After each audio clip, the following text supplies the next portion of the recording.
Po, ako nga po pala si Joven Dolias, ang Subli Operator ng CBD Naga po.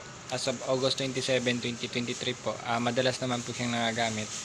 Ang machine po namin dito ay ginagamit ng 7 araw at ang may total pong 122 meters po.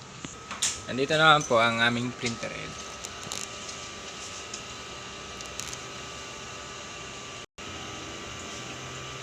Ito naman po ang copy. At ganito naman po mag-headprint.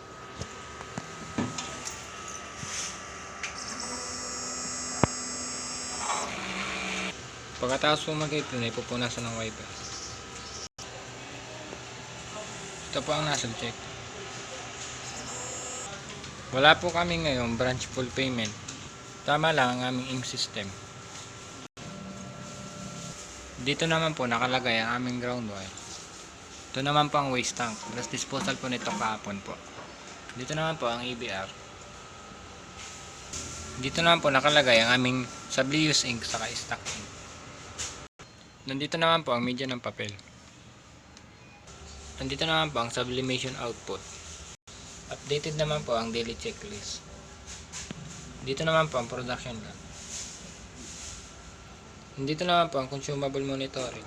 Black, magenta, cyan, yellow, at ang subli red po. Yun naman po, thank you po.